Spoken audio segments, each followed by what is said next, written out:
Hello, low ego action heroes. Welcome to the Delta CX podcast. This is episode 72, Expressing Your Personal Brand on LinkedIn. And this is a super special day because I am so lucky to have a guest with me named Andy, and he has helped me with my LinkedIn adventures, and I'm hoping he will help with yours. So we are live on LinkedIn and on YouTube. If you have any questions, leave them in the chat. I will be monitoring the chat, and we will ask them. So let's bring them on. Andy, welcome. Good morning, wherever you are. Yes, it is good morning in Chicago. It's 11:32, so we're still in the AM. Good morning and good evening, good afternoon, listeners. Thanks, Debbie, for having me on. Do you have a fan in the background? Is that a fan? It is a fan. Yeah, I've got a fan in front of me. It's a little bit necessary right now. It says, the IKEA clock says it is 82 degrees at my desk. Wowza. That's like 27 Celsius, maybe? 28 something? Yeah. So it's a little it's toasty. 83 here. Toasty in the home office today. Andy, please introduce yourself and tell everyone of your magic and majesty. And please spell your name and tell people how they can find you. Plug. Sure. So it's Andy, A-N-D-Y, Foot, F as in Frank, Oscar, Tango, Echo. The E sometimes gets forgotten. So yeah, I'm a LinkedIn branding and strategy guy. I focus on helping my clients with defining their LinkedIn brand, projecting it, and essentially I help them with achieving their objectives, whatever they may be, in terms of leveraging the LinkedIn platform. That's me in a nutshell. I've been doing this for approximately a decade, Debbie, and I started writing early on, sharing my knowledge, because I think what a lot of other folks do in my space too is they share a heck of a lot of information and value, and then they keep maybe 10% back, and that's what they charge. That's what they charge for when they're working with clients. Got it. Okay, so everybody find him and follow him. And so let's start a little bit with personal brand. I get a lot of communications from people who are new to my industry, and all they hear about is get on LinkedIn and network and network and network. And I guess just a kind of a very general question, what kind of advice would you give to someone new to an industry or career transitioning and trying to use LinkedIn to maybe stand out of the crowd?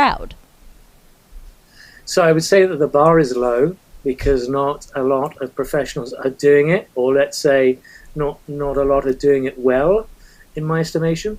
And then you might think, well, who are you to judge, Andy? Well, most of the takeaways from clients that work with me are, wow, I had no idea. And it's essentially, you don't know what you don't know. It's as simple as that. And it is a low bar. So if you do more than the usual, or if you do something creative or fairly distinct, then you will get noticed, and that's what LinkedIn is all about, is getting noticed. And a simple exercise you might want to conduct yourself is Google your name. When you Google your name, invariably the first, or certainly on the first page, the first result is usually your LinkedIn page. So that should tell you how important the LinkedIn platform is. So there's everything to play for, and the win could be huge. Great. Oh, wow. Didn't even think of that. I'm going to go Google my name. Hold on. Let's see what comes up. Not that I didn't believe you, but now I'm interested. Oh my gosh, LinkedIn is the very first thing, and then my website. So yes, you knew that was going to happen. It even beat my own website. Yep. LinkedIn has incredible oomph. Right, a lot of weight and power in search engine land. Okay, great to know. So where might someone start?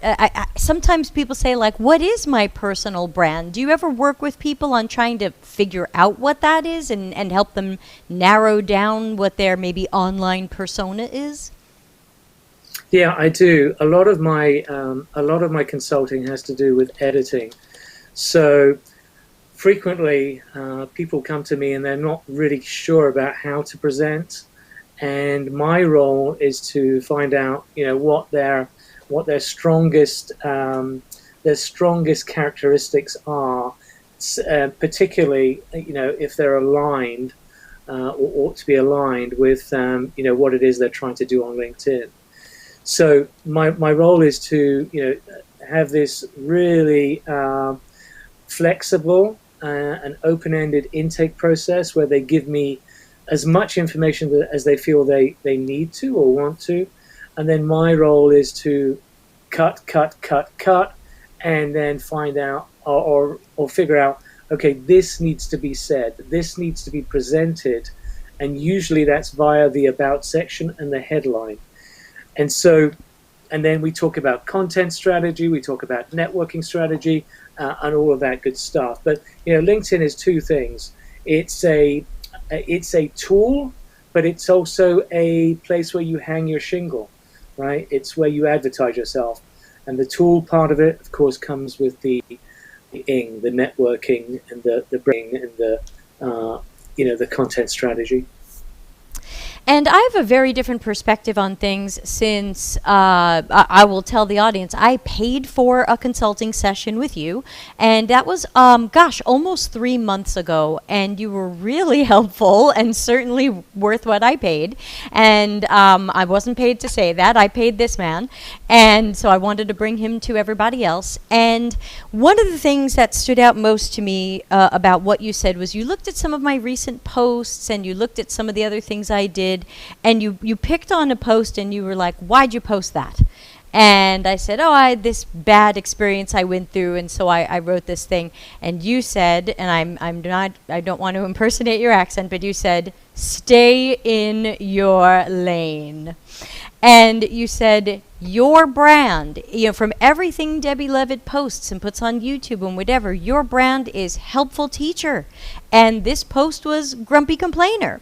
And you might feel like you're having a grumpy complainer day, but keep it off LinkedIn because that's not your brand.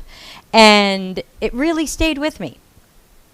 Yeah. So generally speaking, I think that's solid advice. But your situation was more nuanced because, as you explained to me, you're kind of in the trenches, and you are a very strong proponent of doing CX well and in a certain way. And from memory, that post was all about pushing back against the folks who are in the different school, let's call it that politely. So it's not always as black and white as, hey, don't be grumpy, always be positive. Yours, as I said, was a slightly different situation, and thank you for educating me on that, because that then, of course, it made much more sense in terms of how to frame that post and where you were coming from. So, like I said, it's very important for me to totally get my client, and when I do, or if I do that, then of course the product. The outcome is much more fulfilling, and achieves the goals.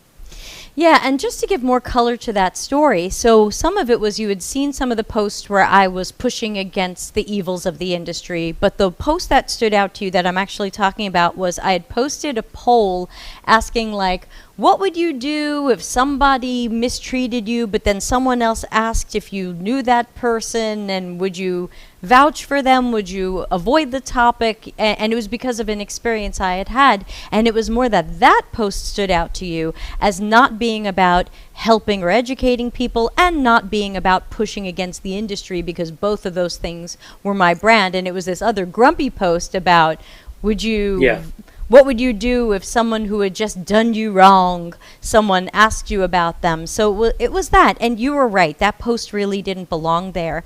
And we have some comments in the chat room already. Elijah says, Google your name in incognito mode to see what other people might see.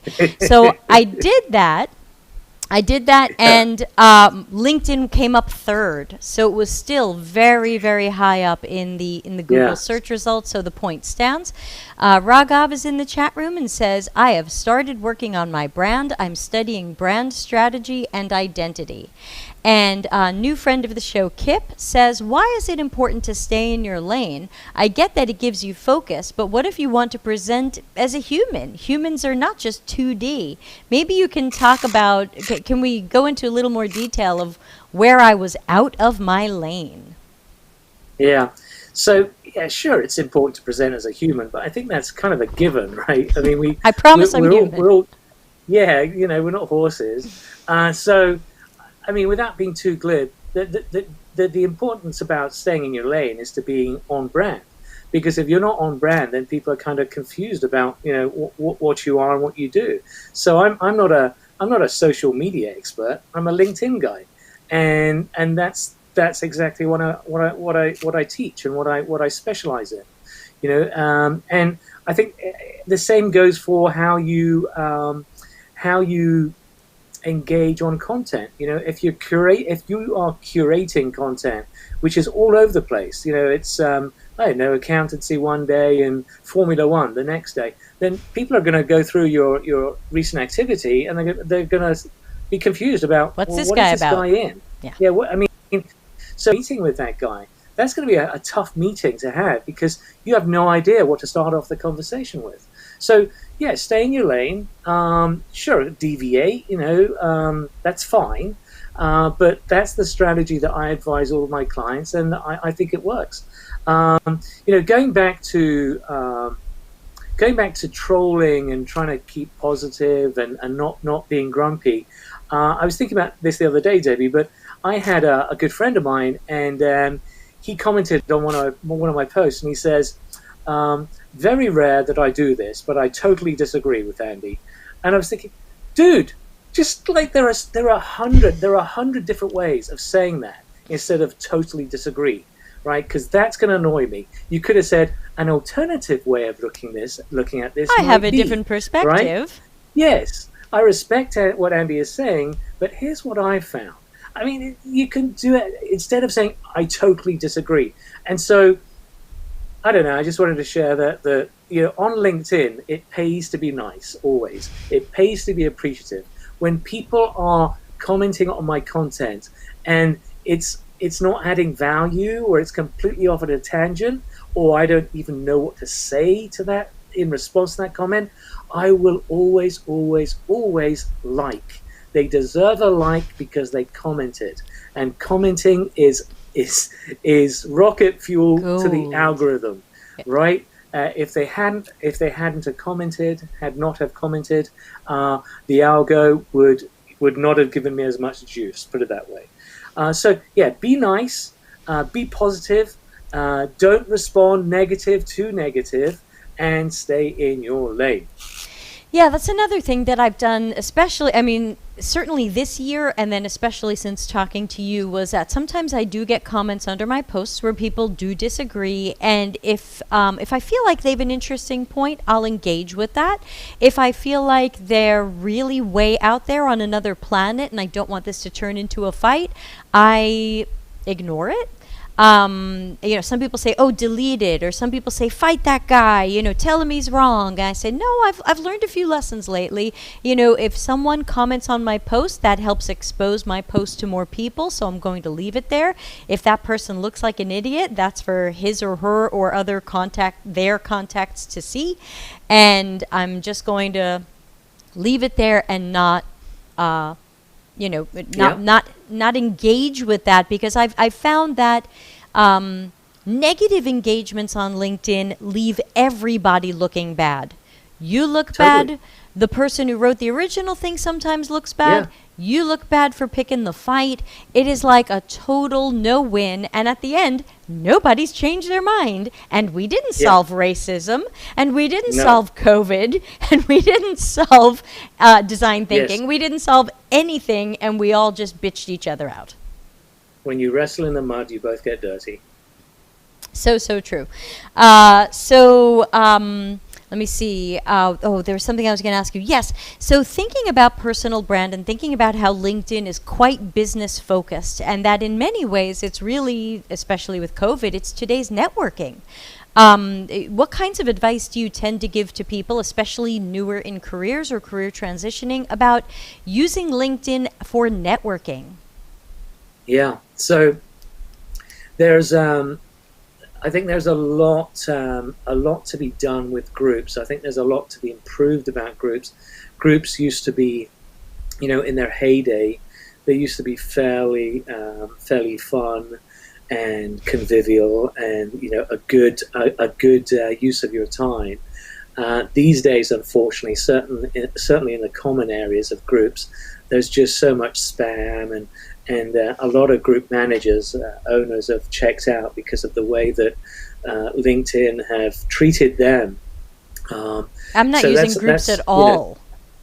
Well, I'll come to my point. So that's the sort of longish story. I could go on, but my point about groups, especially to people who are relatively new to LinkedIn, and indeed job seekers who are trying to expand their network in an intelligent manner, groups are a prime opportunity to show that you've done your research, A, and B, that you have commonality with your target, with your prospect.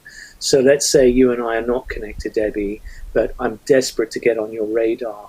I'm certainly desperate to connect with you. What I would do is I would look at your profile, I would see which groups you belong to, and hopefully you do belong to some groups. Then I would join either all of those groups or some of those groups. And as soon as I get access into one of those groups, I will then send you a message. I can do this via the group itself, because you can send unlimited group messages from one group member to another. Or I would just send you a regular invitation request, but it would go something along these lines. Hi, Debbie. I am a member of X community, X group on LinkedIn. I see that you are too. And on that basis, I'd very much like to connect with you and give you direct access to my network. So two things there. You're being very specific. You're saying what you have in common. Ideally, you have more things than that in common. You can add those too. And the other thing I'm doing is I'm saying, look, this is not just about me. I am going to give you access to my community, my network, my first degree network that I have built up over the years. So that Debbie ought to see that there's value in that. And Debbie's not going to be easily dismissive of me, because she'll see that I've done my research, that but I'm a member of this community as well. It doesn't matter if the group itself is crap, right? What matters is that I've done my research. And the other elements that you can put into that connection request, just to make sure that it hits home, that it gets converted into an acceptance, is that we have X amount of people in common, right? So LinkedIn will show you that. When you look at Debbie's profile, you'll see that you have X people in common, if you're lucky. If you're lucky, then you name those people. We've got 50 people in common, including Steve Smart, Jonathan Smith, and Regina Doolittle, right? And name those three people. And then it's clear that you've done your research. Or you could do another one, completely forget about the group commonality, forget about people in common, and you could look at Debbie's activity. You can look at the posts and find a post, comment on her post, and then she'll notice you. And then that's another way for you to say, hey, that post that you wrote really struck a chord with me. I would love to connect. Yeah. And that's again, the barrier is low, or the bar is low, because so many people just send connection requests without any message. So that's going to stick out straight away. Yeah, I mostly agree. I would say personally, I'm less likely to accept a connection request if there isn't a personal message. And usually I'm looking for someone to say, hey, I'm interested in CX or UX, or hey, I've been learning and I heard one of your podcasts, or something that feels like the beginning of some sort of connection or relationship. When I have to say, when people write to me and say, I'd like to add you to my network, or that's not what I'm looking for. I'm looking for engagement with people who are interested in the world I'm interested in. So when people are like, we have people in common, or I'm expanding my network, I have to admit that one doesn't turn me on as much. I'm looking for someone who expresses more of what you said, like more of the commonality of we're in that CX UX world. And that's good. You're building a tight network, and it's ideally from people in your field. And I totally get that. So yeah, certainly, if that works for you, wonderful. But you'd also be the other part of this equation is looking at Andy's profile, right? Because that's what you'll do or ought to do before you accept anyone is look at their profile, see what they have going on. Oh, okay, so Andy's got a sizable network, and I get access to his network, if I accept this request. Oh, I quite like his voice. I like what he's doing in terms of content, etc. So, yeah, I mean, I would encourage you to open up the scope a little bit, because you never know how some people can help you. That's the beauty of building out a network, is that it's all about potential.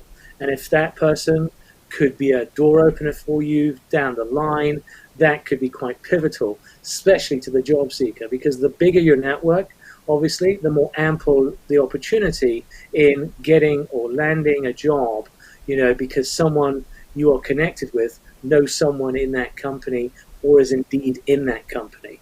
So it's all about the expression, it's not what you know, it's who you know. It's totally true. And it's the hidden job market. The hidden job market, which is in essence is jobs that could be especially created for the right person, jobs that aren't advertised, or jobs that just typically prefer people that are recommended and highly referred by people that are trusted. So someone has a trust. Someone in the organization says, "Hey, Debbie's good. Trust me on this. Forget about these applicants." Okay, we'll have a discussion with Debbie first. We'll have an informal, an informational. See how that goes. Wow, Kurt, I'm so glad that you introduced me to Debbie. I think she's perfect. That's the end of our application process. Thanks. Yes, and that just happened to me. But before I tell you about that, since we don't have a sponsor, a quick plug about my company. Delta CX, available for CX and UX consulting, projects, and training. Contact us for a free consultation.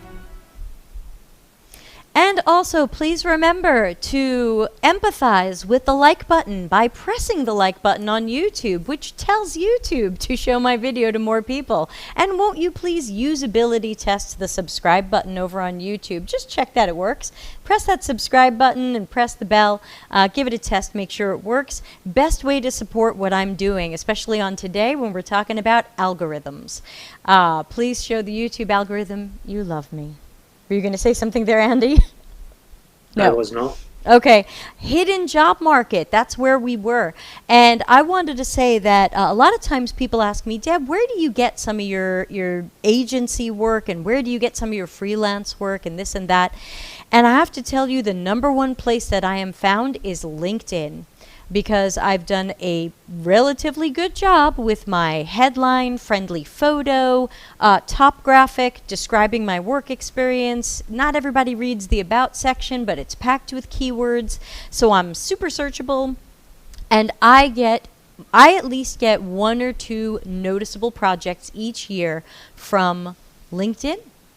And so when people talk about the hidden job market, to me, it's partially the networking you've done to put the network in place. And so like this year, for example, I got a LinkedIn connection and message out of nowhere from someone who said, so-and-so recommended you, we'd like you to bid on a UX project we're doing. And I was like, wow, really? And so was someone I had done a free mentoring session for 2 months before. I just volunteered my time at a conference because I like to say yes to everything. And turns out that turned into a thing. I had the best bid. The company hired me. This is fantastic for my company, and it's a fun project. So I try to remind people yes to everything and connecting with people because you never know when they're going to remember you, hopefully positively, from something you did. Exactly. So let's see. We got a couple of questions in the chat room, and then I've got another one lined up. Amin was typing when you were talking before. How do we know who to target? Because you were talking about targeting people, networking with them. You like who they are, or what network they have. How can someone, especially someone just starting out and maybe unfamiliar with LinkedIn, who do we target? We can't all add Bill Gates and Adam Grant. Yeah. So it depends on where you are in your career and what you're trying to achieve. For job seekers, you've got to have a short list. You've got to have a list of at least 10 to 20 organizations that you would absolutely love to do your thing at. So that I'm sure that's not a stretch for people to do that. And once you've got those target companies, those organizations, then figure out who are the folks that you need to persuade or convince, and then get on their radar by looking at their activity on LinkedIn and start making yourself known by commenting on their posts. So they should be aware of you. Certainly follow them. That's obviously a couple of steps short from connecting with them, but the smart way to do it would be to follow them first, to comment on their posts, and then to send a targeted invitation request. For people who I connect with, I'm pretty fortunate because I've been doing this for so long that most of my connection requests are inbound. So I hardly ever reach out to connect these days. When people are connecting or wanting to connect with me, I have a profile that I apply. I can, I think, in essence, tell pretty quickly by looking at their profiles whether or not they're going to become a client, whether or not I can help them. And so that's an example of how varied, how different my particular connection strategy is. It's all about what I'm using LinkedIn for. But so you need to understand, I think you need to figure out what your objectives are, how you're going to use LinkedIn, and on the basis of that, what's your profile, who fits your profile. Is it to do with your industry? Is it to do with your function? And then perhaps it's people that are local to you that you actually want to have a face-to-face with once this pandemic is done. That's, I think, also a strong strategy, because there's nothing beats meeting people in person, for sure. So yeah, I think that's the way that I would handle it. Yeah. Okay, I'm going to throw another question at you. I heard someone who was claiming to train other people on how to use LinkedIn for personal brand and finding jobs and things like that. And a question came up, and they were asked, given that this is supposedly a business web network and you're trying to look for work or clients or things like that, is it a good idea to make personal posts like, here's something cute my kid did today, or here's my puppy, or hey, I just went to the gym? And this person's suggestion was absolutely you should make some of those personal posts. Just don't do them too often. If you're going to make some sort of calendar, maybe Tuesday is the day you put up, my kid is too cute, check this out. What would be your advice if someone's personal brand is quite business-like and professional and maybe job seekery? How often is it good or okay or acceptable to post personal life stuff on LinkedIn? All right. So I personally don't share anything personal, certainly not in the body of a text. I might mention, something funny about my wife. So for example, a recent post, I included that because I used the word assume, and then I basically I saw that. At the end of the post I said, my wife introduced me to the phrase, "Hun, when you assume, you make an ass out of you and me." And I loved it at the time, and it stopped me in my tracks. And not being an American, I'd never heard it before, but of course it made complete sense. And I included that. I included that just part of my life, a slice of my life, but a tiny bit, and only because it was in keeping with the post. So that's the way that I do it. I would never ever dedicate a post to my daughter or whatever else is going on in my life, and that's just because that's my comfort level. I want to keep it basically 99% business and LinkedIn. Now, if other people do this, fine. Other people have been doing this for certainly the last 18 months because people are increasingly using LinkedIn as a very social site, very much like Facebook. In fact, it seems like a lot of Facebookers are coming over to LinkedIn and they're bringing the same approach. And it's cool. And frankly, there is an audience for that, clearly, because, otherwise these posts would not be getting the engagement they are. So, different strokes for different folks. But certainly, there's a lot more of the sharing. Certainly, there's always been a lot of aspirational type content on LinkedIn, and more power to you. Go for it if you think if you think it works and if you think it helps. Frankly, if it makes people feel better about life, if it amuses, entertains, or it brings empathy, great. Why not? Okay. Those of you who follow me know that I don't post pictures of these things. I don't post pictures of my dogs, and I only mention my boyfriend when he writes a really good UX joke for me. For example, he wrote these jokes. He wrote empathize with the like button and usability tests the subscribe button. Thank you, boyfriend. Let's see. Okay, Shawnee says, I joined late. This might have been answered. But how do we better motivate teams and management to update their profiles regularly, and the importance of this in growing their personal brand? Yeah, so it's not my job to do that because I work on a one-to-one basis with people, and frankly, that's got to come from the top. If they don't get it, if they don't understand the power of using LinkedIn to advance their agenda, then that's on them. They are missing out. But I have to say that a lot of organizations are not doing LinkedIn well for whatever reason. There might be people within the organization that get it, that are killing it on LinkedIn, but that's pretty rare. And perhaps, again, I might be generalizing here, perhaps they don't even know about those gems, those people who really know how to, do LinkedIn. I want to now jump into the algorithm because a friend of the show, Harshit, is asking, how do you publicize your website? Because LinkedIn algorithm usually pushes it down. So let's talk about, as of today, September 3rd, 2020, from what we know, tell us, please, about some of the things that are likely to boost a post or a person in LinkedIn and are likely to make you, as I say, sink to the bottom of the algorithm ocean. Yeah, so for one thing, and this will sound a little obvious and perhaps simplistic, but you have to really post great content, because if your content sucks, then regardless of what you try to do to boost it, it's not going to go very far.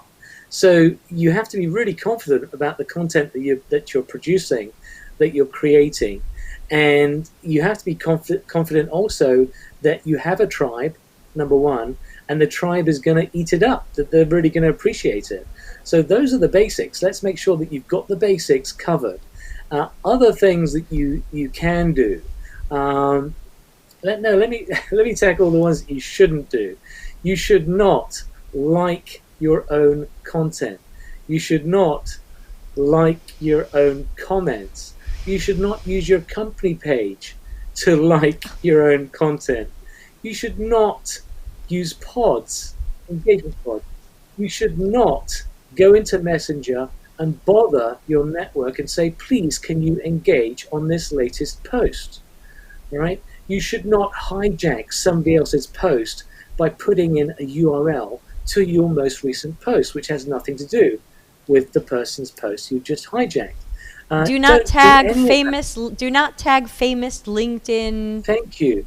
Yeah. Thank you. Do not tag influencers or tag at mass. Do not tag lots of people. Do not do any of those in an effort to boost your crappy content. If it's great content, trust in the algorithm. It will get distribution. It'll get what the algorithm thinks it deserves. If you don't have a tribe that is not engaging within the first few minutes of publishing of that post, then tough luck. That's the game. And if you do get engagement, if you get reactions, comments, and reshares within the first 60 minutes or so, you're off to the races. And the algorithm will understand, oh yeah, I think this content might be quite good based on the signals that we're picking up. We're gonna actually do another test, another small test of that person's connections and followship. We're gonna test those folks, and if how it does on that second test will determine whether there's another test and another test and another test, and that's how it goes. So yeah, things that you can do are certainly write amazing content, not just great content, amazing content that your tribe will absolutely love and will find irresistible, right? They will find it very difficult not to react to it. What else? At the end of every post, what you have to do, as I posted recently, that great content that is read in silence, essentially will kind of telegraph to the LinkedIn algorithm that it's crap. So it's no good if your post is read, your content is read in silence. So how can you get the ball started on engagement? It's very simple. You can ask questions at the end of every post. You can actually say, so what do you think about this? Am I wrong? That's why everybody puts agree on the end. Yeah, agree is the short version. It's the lazy version of doing that. So try to get the ball rolling with engagement by asking, smart questions. Do you agree with this? What's been your experience? Am I wrong on this? Etc. You can ask that question in so many different ways, and then that gets people engaging straight away. Use hashtags. Use hashtags that your tribe are apparently following. You won't know for sure if they're following, but you can see if they're engaging on it, right? Because if you go in a particular hashtag, you'll see the stream, you'll see the feed for that particular hashtag, and then you'll be able to spot the engagers. So if they're engaging on that particular post within that hashtag feed, why? Why are they doing that? Figure it out, and reverse engineer. Use that to your advantage. So yeah, and then building the tribe. The tribe. Newsflash. It took me 10 years to build a tribe. So don't expect any of that artificial boosting to work, because it won't. But building a tribe, yeah, that works. But as I said, it takes a long time. Because you have like 30-something thousand followers. Yeah, I think close to 40. Close to 40,000. Yeah, I think it's 37 or something. But and that's kind of a vanity metric, Debbie, because right. What matters more to me are the hardcore fans, right? So my tribe are, I think, only about 100 to 200 folks, and not all of them will see my stuff. But if a good proportion of them see it, I only need 50 or so of my hardcore fans to engage, and then then the algorithm is sending it to other people who perhaps don't know of me, and that's the beauty of it. So yeah, you don't need 40,000, you don't need 30,000.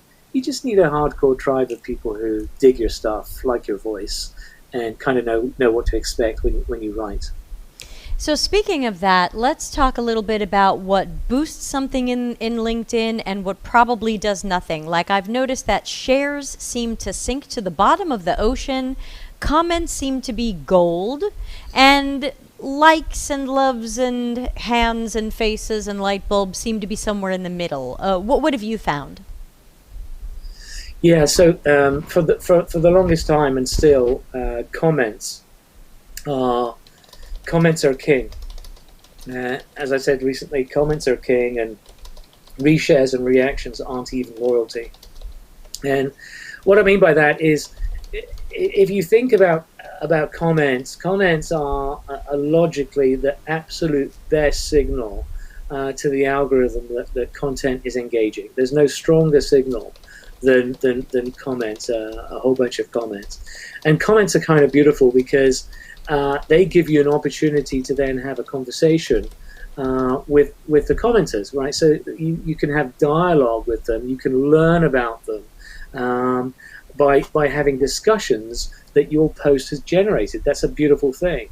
And if you also think of the big picture, that LinkedIn must love comments too, because they keep you around on the platform for much longer than reactions or reshares.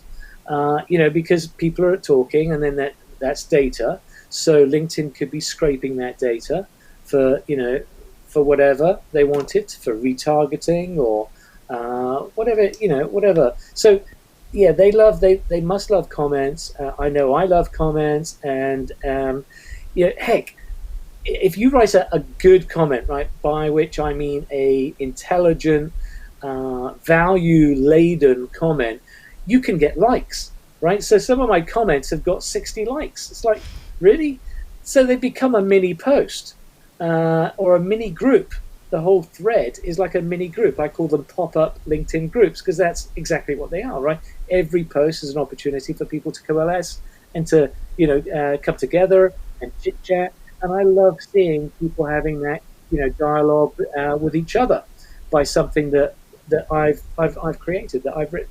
So it's kind of cool. Reactions are kind of fly by, click, next. I'm not dismissing them entirely. I just don't think they measure up. They're anything like comments. Reshares are kind of weird, because you would think that if someone is going to take the time and effort to reshare something you've written, then why, oh why, does the algorithm not appreciate that effort? And that's still the case. Has been for a long, long time. You could do it other ways. You could actually make a repost. So it's not just resharing, but you take the content and then you actually build it into a post of your own. And that might have more legs. But certainly you want to preface, you want to give a very long introduction, as much of that 1,300 characters as possible before you introduce a post by Debbie, or reshare a post by Debbie, or reshare one of mine, because then then I think the algo probably thinks, okay, well, this person's serious about the reshare. And also, more importantly, your tribe might then be convinced that, yeah, it's a good post, because of what you've prefaced, what you've introduced, how you've introduced it. So think about those two methods of resharing. But it's a crying shame that reshares are not apparently rewarded in terms of the effort that's required. We've got a couple of great questions in the chat. One is a comment from my friend Oz, who is here, and he said, Andy is explaining something that bugs me. These people with huge followings will toss out something provocative and disappear. The followers argue for several days and the author has moved on. Boo! Yeah, it's astonishing to me that people do that. I don't get it. I mean, I look forward to responding to each and every comment. Me too. And it's just, I think it's polite. I think it's expected. And then, look at it from the perspective of the person who commented. They're expecting, so no answer, no reply. It's rude. It's rude. And I saw one influencer, not do that. So didn't respond to any of the comments. I thought, dude, what are you doing to your brand? I mean, that's just, it's inexcusable. People, sure, they have busy lives. He could be in hospital. I don't know what's going on, but so that's not a good look for anyone's brand when you ignore people who are commenting, taking their precious time, and to spend it on your content is a pretty big deal in my book. Yeah, thanks. Harshit asks, I've seen many people that put links in the first comment of the post, but Andy suggests not to comment on your own post. So I guess the question is, what's the best practice now with linking? Because for a while they were deprioritized. They were dumping links in the algorithm, so people put links in the comments. So what would you suggest for links, and what would you suggest for commenting on your own post? Yeah, so for commenting on your post, I really think it's unnecessary, Harshit. Why? Just let the algorithm do its thing. The only comment that you should be putting, I think, is if you are responding to another comment. I think that's about it. As for links, external URLs, the good news, Debbie, and for all your listeners, is that it seems now that LinkedIn does not punish external links in the post body anymore. That's what I've noticed. That's what a lot of my LinkedIn Observer friends have noticed. So go ahead and do that without fear of any penalty. Certainly, not affecting reach. I don't know if that's been a policy change. I don't know if this is, an algorithm tweak. Certainly LinkedIn have not said, and why should they? It's just something that we figure out. But yeah, the days of smuggling in a URL in the first comment, and then shortly after publication of the post, sneaking it back into the post itself, just to try and fool the algo, those days are gone, my friends. I wasn't doing that. Okay, so don't do that. Amin is asking, do you have a recommendation of how much time to devote to LinkedIn? Yeah, so this is a hard question to answer, because everyone has different priorities. Everyone uses LinkedIn in different ways. I'm an outlier because I'm on LinkedIn day in, day out, right, for many hours a day. And that's the extreme, because LinkedIn is my job, and I take my job very seriously. So for someone who is trying to, I think, make the best use of their time, take care of your notifications, take care of your messages. If you're producing content, then get it out there as quickly as possible. Go on with your regular life, but keep coming back to LinkedIn to baby that content, to make sure that you're being responsive. What else? I think those are the basics, but like I said, it's going to be different for everyone, so it's a difficult question for me to answer. Yeah, and by the way, you're getting a lot of thank yous in the comments. People are saying, this is so much great info, thank you for sharing. So people are praying at the Temple of Andy. I want to tell you something that I've been recommending to people, and I want you to tell me if it's good advice or not, so I can stop if it's not. So there are some people in our industry who post a lot of BS, some really ugly stuff that at least that people on my side of the fence think is ugly. And I notice very often that, of course, people feel baited by this. And so they start writing under the post, that's not this. And then someone else comes in, yeah, I agree with him, and obviously it turns into a thing. And what I realized was that given the LinkedIn algorithm, you are amplifying something you don't like. You are pouring the gas on something you don't like. And I said, if you really don't like that, why don't you just write your own post and say, someone today said this, this, and this. I see this a different way. I believe this. And try to get like the good LinkedIn algo for your post and your side of the fence. Or you can take a screenshot of part of what the person did, and you could say, I saw this on LinkedIn today. I mean, it's a public post. You can screenshot it. I saw this on LinkedIn today, and I disagree with it, or I don't like this, or whatever, and bring you the good algorithm love. What do you think of a strategy like that? Yeah, I like it. I mean, why not? Because everyone has different opinions about things, and I think as long as you can support your opinion with facts, then why not? LinkedIn is a great platform for discussion and for debating, without a doubt. And I think the key is that you do it in a very sort of non-combative and respectful way. And it goes back to what I was saying earlier about the way that you express yourself and the actual words that you use. So it's totally cool to disagree with someone, but I think it's necessary or to be expected that you are at all times respectful. And I agree to disagree is a kind of nice way of putting it, right? So thank you for your perspective. Yeah. So I use "I hear you" as an example, right? I hear you. So in other words, I acknowledge your point, because sometimes, and I did this just the other day. Sometimes the person that I was disagreeing with was all about the Seymour. He was talking about hacking the Seymour and making it baity, a post. So you must make that first line super, super attractive to make the reader click on Seymour.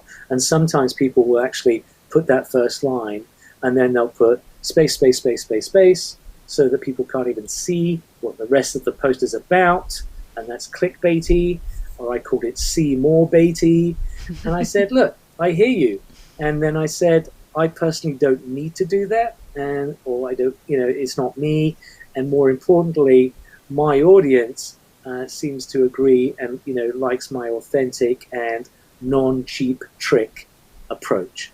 And that was that. So, yeah, that's why I love polls, right? I love polls because polls are a perfect way to get varying opinions on topical issues of the day.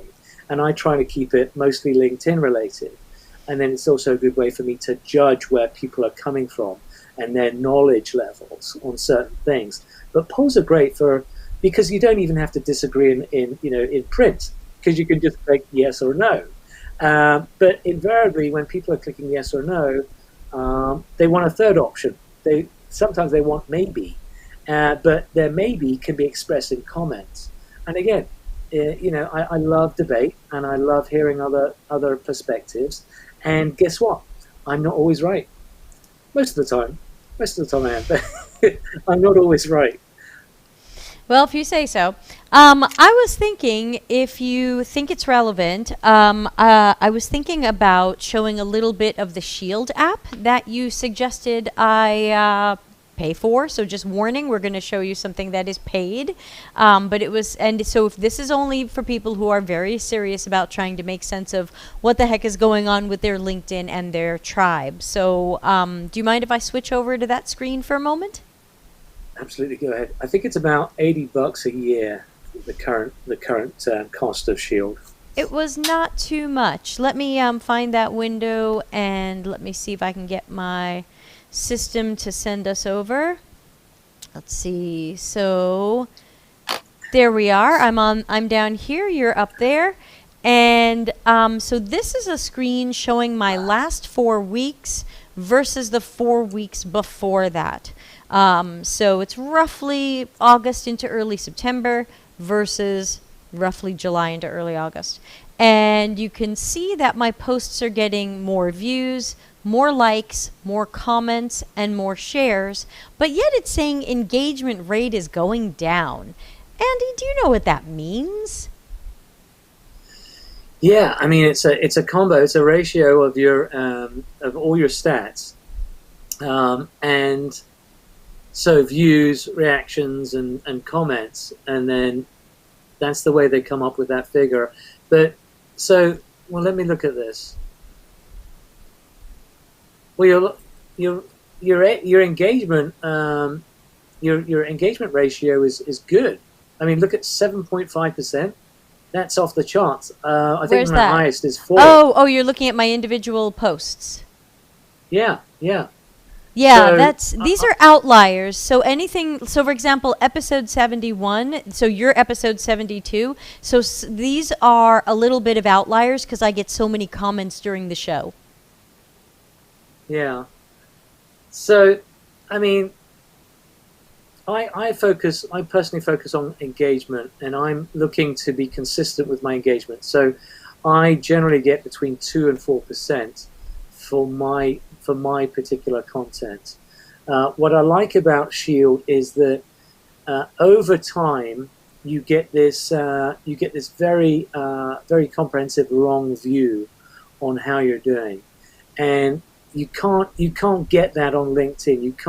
You can't see that in terms of the way that LinkedIn structure posts and they just don't give you one place where you can look at all of your data.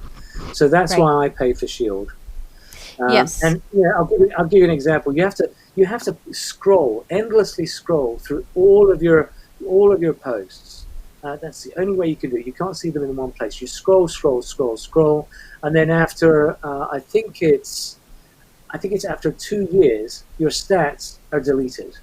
So your stats fall off, and so Shield will capture all of that information, and you'll never lose that data. Yeah, and one thing that I was using it for after you and I talked about it was trying to figure out which posts my tribe liked, because we're talking about the tribe, we're talking about what topics are people interested in, and the best way to know that is to throw some different posts out there, see if the algorithm picks them up, and see if people seem to like them. So my post from about a week and a half ago about is there gatekeeping in UX? Are seniors keeping juniors from getting jobs? This is a very hot topic right now. So that post got 12,000 views and a lot of reactions, comments, and some shares. And the engagement rate, I guess, is technically a little bit low, but the fact that it got 54 comments and a lot of action, to me, felt like a success. That is a success without a degree, without qualification. That's a success because of the amount of comments and the the engagement is still pretty good, right? It's not zero, put it that way. But just a quick word on views. Views are just impressions. So what I mean by that is a view is counted whenever someone scrolls by your post in the home feed. It's not an actual click, and so that's very important, right? So if I get something like 50,000 views on my content, I'm not excited by that because I know that people have just scrolled by. They haven't actually bothered to slow down, click on it, actually view it, right? Instead of just glancing as part of a stream of stuff that goes by. But actually, the comments are undeniable. People have actually read and they've engaged. Reactions, great. I personally look for the light bulb. I like the light bulb reaction. I don't like the quizzy face. I don't like the Curious. I think that's passive aggressive. Just don't do that. Don't do that, Okay. people. I do that one very rarely. So here I've resorted this table, and this is just my posts from the last 4 weeks. And so I've sorted it by most comments first. So hypothetically, if you wanted to know what's getting people more engaged, and again, I'm not paid by Shield app. I make no money if you sign up for them or try them out. This is just something Andy introduced me to, and I wanted to introduce other people to it. If you feel like you want to take LinkedIn very seriously as some sort of media platform for yourself. So here I can see what gets people talking. And then the other column that I think I would pay attention to. So the engagement ratio, number 1, comments, number 2, and then reshares. It doesn't matter that that LinkedIn doesn't value reshares. I certainly value reshares. And 10, 7, 8. People who are taking the time and effort to reshare, they feel so good about that particular post that they want to put it in front of their tribe. That's a very strong signal that you're doing something right. Right, and just for reference, I think there's a number up here that says this. Hold on. View, likes, comments, shares, followers. So here it is. So this is how many people follow me on LinkedIn. It's gone up 6% in the last 4 weeks. So I have just under 9,000 followers. I think about 2,500 are connections. And I've been working on this for about 2 years. So again, when you see people with thousands, this is something we've worked on for a long time, and I'm still 8 years behind where Andy is.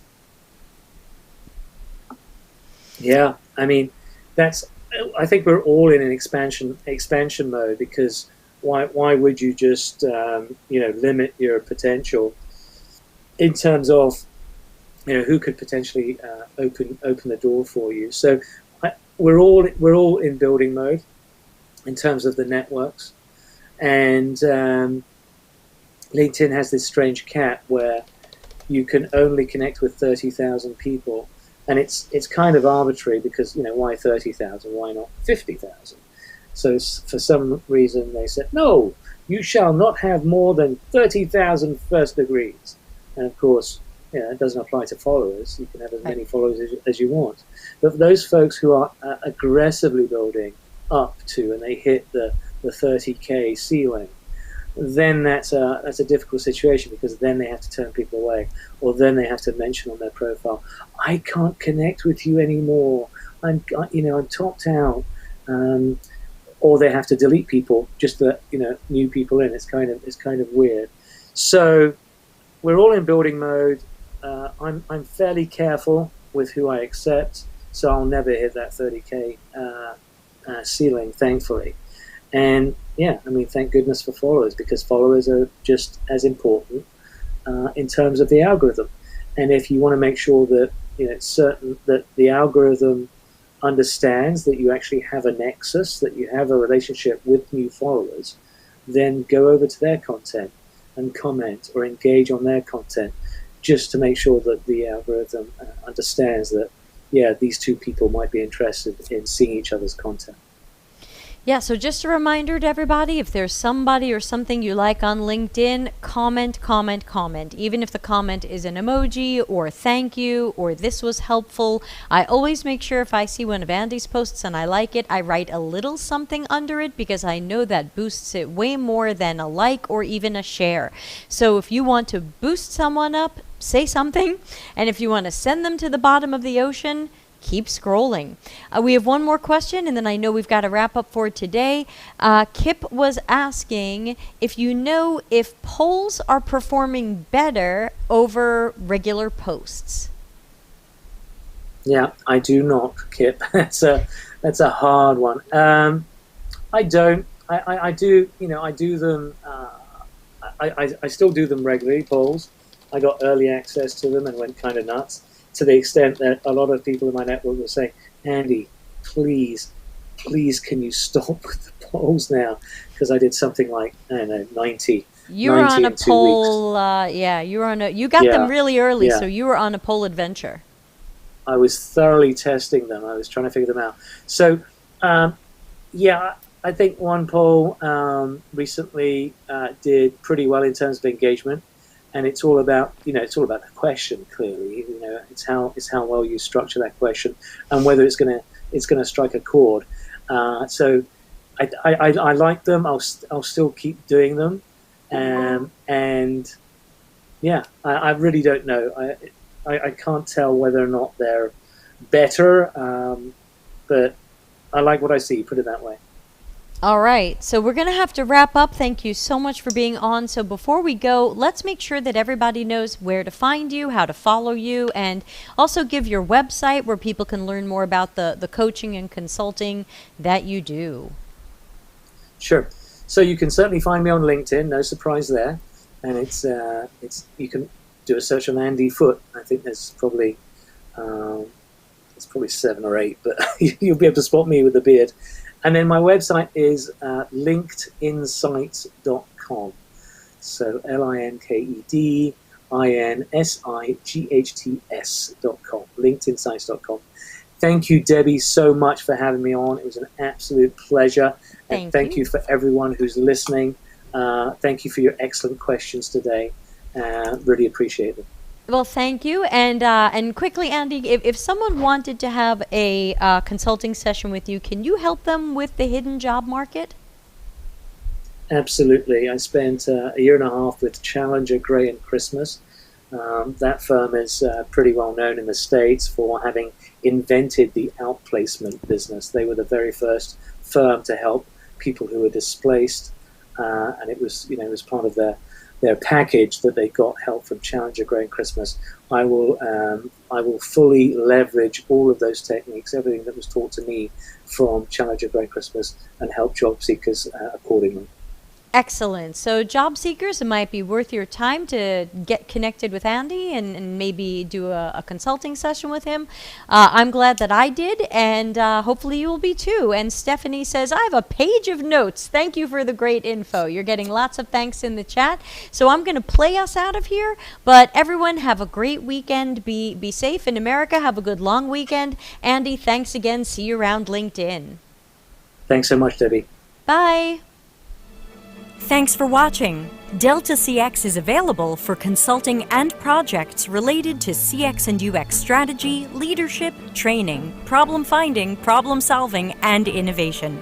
Learn more at deltacx.com.